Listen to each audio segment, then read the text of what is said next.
Hi, my name is Mr. Ryan. I teach Native American History of the West. So we took 19 wonderful students down to southwestern Colorado to Toyac, which was on the Ute Mountain Ute Reservation. They were kind enough to welcome us and share many things with us, including the bear dance, the powwow, their tribal park, and we even were able to spend some time playing bingo in Ute at the Elder Care Center. It was really incredible to see students outside of the classroom. It's certainly one thing to talk about concepts in the classroom. It's really valuable, but that's only the first step of a much broader education. I'm a facilitator of this course because I'm not Indigenous and I will never be an expert in that content. So it's really essential to get students out in the world to hear from the peoples who are knowledge keepers, who have that relationship with the land far before the state of Colorado existed. The big thing we learned about was most of Native American history isn't something that's written down, it's passed down through oral tradition. When they would tell me a story, that really helped me put emphasis on this is an important thing that I'm hearing about because this is their history. One of the biggest parts we talked about was the eagle's nest. We went over a lot of the structural and agriculture and land ways of all the Ute people. And we actually got to go into the eagle's nest and see all of the kivas and all of the ruins and all that is still there.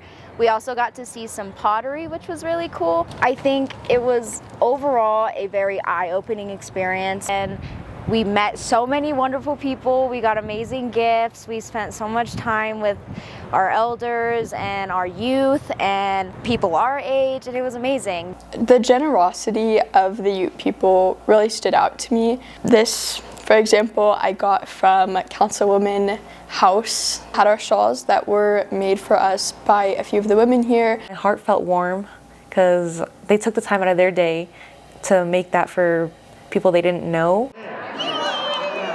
My favorite part of the trip was definitely meeting Bella. She was the sweetest little girl ever. Just getting to hang out with her and meeting her grandma. I found a whole new best friend.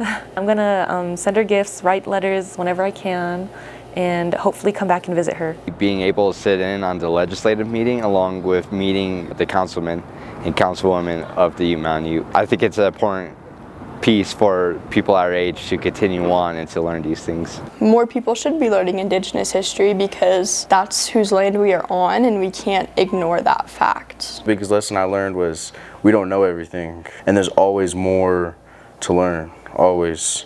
I feel like every day on this trip I learned something new. I feel like I definitely picked up a lot from everybody around me, including the people on the reservation who were extremely nice. This was a very emotional trip. And I think that's because so much work went into it, and just seeing that all pay off was really worth it.